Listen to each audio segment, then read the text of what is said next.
안녕하세요, 여러분. 오늘은 정말 흥미로운 주제를 다뤄보려고 합니다.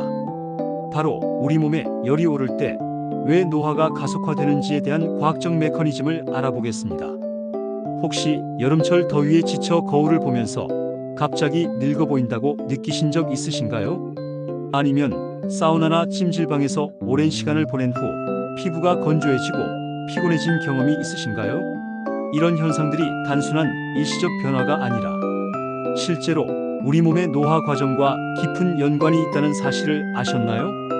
먼저 노화가 무엇인지부터 정확히 이해해 봅시다. 노화는 시간이 지남에 따라 우리 몸의 세포와 조직이 기능을 잃어가는 복합적인 생물학적 과정입니다. 이 과정에서 가장 핵심적인 역할을 하는 것이 바로 산화 스트레스와 염증 반응입니다.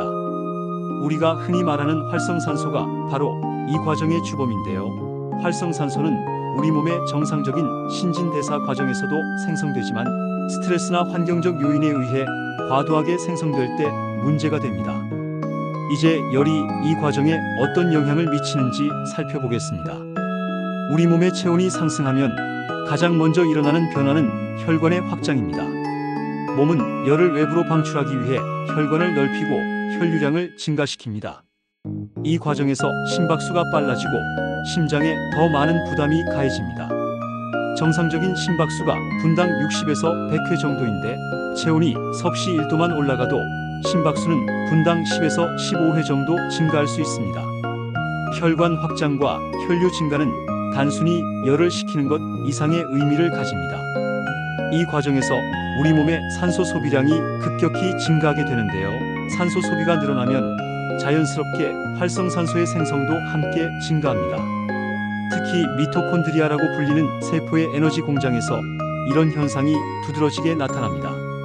미토콘드리아는 우리가 섭취한 영양소를 에너지로 변환하는 과정에서 부산물로 활성산소를 생성하는데 열 스트레스 상황에서는 이 생성량이 평소보다 2배에서 3배까지 증가할 수 있습니다. 활성산소가 과도하게 생성되면 우리 몸의 항산화 시스템으로는 이를 완전히 중화시키기 어려워집니다. 우리 몸에는 글루타티온, 비타민 E, 비타민 C, 셀레늄 등 다양한 항산화 물질들이 있지만 이들의 능력에는 한계가 있습니다. 특히 나이가 들수록 이런 항산화 물질들의 생성 능력이 떨어지기 때문에 젊을 때보다 열 스트레스에 더 취약해지게 됩니다. 과도한 활성산소는 우리 몸의 세포막을 공격합니다. 세포막은 불포화 지방산으로 이루어져 있는데 이 불포화 지방산이 활성산소와 반응하면 지질과산화라는 반응이 일어납니다. 이 과정에서 세포막의 유연성과 투과성이 손상되어 세포 기능이 떨어지게 됩니다. 특히 피부 세포의 경우 세포막이 손상되면 수분 보유 능력이 떨어져 건조하고 주름진 피부로 변하게 됩니다. 더 심각한 문제는 DNA 손상입니다. 활성산소는 우리 세포의 해관에 있는 DNA를 직접 공격할 수 있습니다. DNA가 손상되면 세포 분열 과정에서 오류가 발생하거나 아예 세포가 분열을 멈춰버리는 세포 노화 현상이 일어납니다. 연구에 따르면 체온이 섭씨 39도 이상으로 올라가는 고열 상황에서는 DNA 손상이 평상시의 5배에서 10배까지 증가할 수 있다고 합니다. 열 스트레스는 또한 우리 몸의 단백질 구조에도 영향을 미칩니다. 단백질은 특정한 3차원 구조를 가지고 있을 때만 제대로 기능할 수 있는데 높은 온도에서는 이 구조가 변성되어 기능을 잃게 됩니다. 이를 단백질 변성이라고 하는데 계란을 삶으면 투명한 흰자가 하얗게 굳는 것과 같은 원리입니다. 우리 몸에서도 체온이 과도하게 상승하면 효소, 항체, 호르몬 등 중요한 단백질들이 변성되어 정상적인 생리 기능이 저하됩니다. 특히 콜라겐과 엘라스틴 같은 구조 단백질의 변성은 피부 노화와 직결됩니다. 콜라겐은 피부의 탄력과 강도를 유지하는 핵심 단백질인데 열에 의해 콜라겐 분자들 사이의 결합이 약해지면 피부가 처지고 주름이 생기게 됩니다. 또한 새로운 콜라겐을 생성하는 섬유화 세포의 활동도 고온에서는 현저히 떨어집니다. 염증 반응도 열 스트레스와 노화를 연결하는 중요한 고리입니다. 우리 몸이 열 스트레스를 받으면 면역 시스템이 이를 위험 신호로 인식하여 염증 반응을 시작합니다. 염증은 원래 우리 몸을 보호하기 위한 방어 메커니즘이지만 만성적이거나 과도한 염증은 오히려 조직을 손상시키고 노화를 촉진합니다. 인터루킨 1, 인터루킨 6, TNF-알파 같은 염증성 사이토카인들이 과도하게 분비되면 혈관 내피세포를 손상시키고 콜라겐 분해 효소의 활동을 증가시켜 피부 노화를 가속화합니다. 호르몬 균형에 미치는 영향도 무시할 수 없습니다. 열 스트레스는 우리 몸의 스트레스 호르몬인 코르티솔의 분비를 증가시킵니다. 코르티솔이 만성적으로 높은 상태가 지속되면 콜라겐 합성이 억제되고 피부의 재생 능력이 떨어집니다. 또한 코르티솔은 혈당을 높이는 작용을 하는데 높은 혈당은 당화 반응을 통해 단백질을 손상시키는 최종 당화산물을 생성합니다.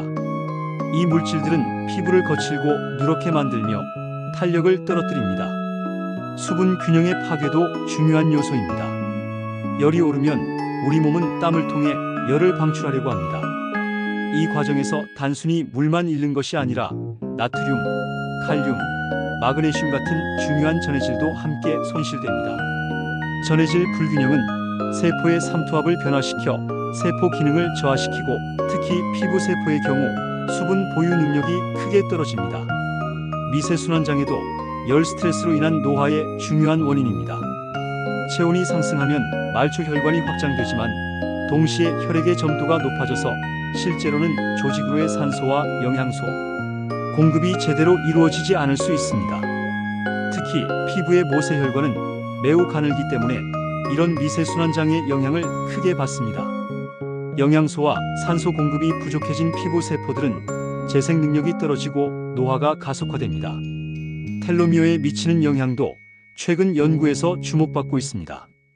텔로미어는 염색체의 끝부분에 있는 보호 구조물로 세포 분열 때마다 조금씩 짧아집니다. 텔로미어가 너무 짧아지면 세포가 더 이상 분열할 수 없게 되어 노화가 진행됩니다. 열 스트레스는 텔로메라제라는 효소의 활동을 억제하여 텔로미어의 단축을 가속화시킵니다. 자율신경계의 불균형도 빼놓을 수 없는 요소입니다. 열 스트레스는 교감신경을 과도하게 활성화시키고 부교감신경의 기능을 억제합니다. 이런 불균형이 지속되면 혈압 상승, 심박수 증가, 소화 기능 저하 등의 문제가 발생하며 이는 전반적인 신체 기능의 저하로 이어집니다.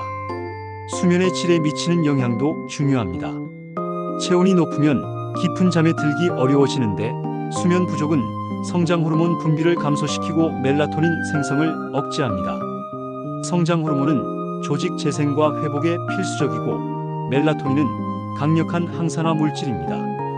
따라서 열로 인한 수면 장애는 노화를 가속화시키는 악순환을 만듭니다. 장내 미생물에 미치는 영향도 최근 연구에서 밝혀지고 있습니다. 높은 체온은 장내 유익균의 생존에 불리한 환경을 만들고 유해균의 증식을 촉진할 수 있습니다. 장내 미생물 불균형은 전신 염증을 증가시키고 영양소 흡수를 방해하며 면역 기능을 저하시켜 노화를 촉진합니다. 그렇다면 이런 열 스트레스로 인한 노화를 어떻게 예방하고 완화할 수 있을까요? 먼저 적절한 수분 섭취가 가장 기본입니다. 하루에 최소 2리터 이상의 물을 마시되 더운 날씨나 운동 후에는 더 많이 마셔야 합니다. 단순한 물보다는 전해질이 포함된 음료를 마시는 것이 더 효과적입니다. 항산화 물질이 풍부한 음식 섭취도 중요합니다. 비타민C가 많은 감귤류, 베리류, 비타민 E가 풍부한 견과류, 아보카도, 베타카로틴이 많은 당근, 토마토, 시금치 등을 충분히 섭취해야 합니다. 또한 오메가3 지방산이 풍부한 등 푸른 생선이나 아마씨, 호두 등도 염증을 줄이는 데 도움이 됩니다. 적절한 온도 관리도 필수입니다. 실내 온도를 섭씨 22도에서 24도 정도로 유지하고 습도는 50에서 60% 사이로 맞추는 것이 좋습니다. 너무 뜨거운 사우나나 찜질방 이용을 피하고 더운 날씨에는 야외 활동을 자제하는 것이 현명합니다. 운동도 중요하지만 시기와 강도를 조절해야 합니다. 더운 여름에는 이른 아침이나 늦은 저녁에 운동하고 중간중간 충분한 휴식을 취해야 합니다. 과도한 운동은 체온을 급격히 상승시켜 오히려 노화를 촉진할 수 있습니다. 충분한 수면도 빼놓을 수 없습니다. 밤에 체온이 자연스럽게 떨어질 수 있도록 침실을 시원하게 유지하고 적어도 7에서 8시간의 충분한 수면을 취해야 합니다. 수면 중에 성장 호르몬이 분비되어 손상된 조직을 복구하고 재생하기 때문입니다. 스트레스 관리도 중요합니다. 명상, 요가, 심호흡 등의 이완 기법을 통해 코르티솔 분비를 줄이고 자율신경계의 균형을 맞춰야 합니다. 만성 스트레스는 그 자체로도 체온을 상승시키고 염증을 증가시키기 때문입니다. 정기적인 건강검진을 통해 갑상선 기능, 혈압, 혈당 등을 체크하는 것도 필요합니다. 이런 지표들의 이상은 체온 조절 능력을 저하시키고 열 스트레스에 대한 취약성을 증가시킬 수 있습니다. 마지막으로 우리는 완전히 열을 피할 수는 없다는 것을 인정해야 합니다. 하지만 열 스트레스가 우리 몸에 미치는 영향을 이해하고 적절한 대응 전략을 세운다면 노화를 늦추고 건강한 삶을 유지할 수 있습니다.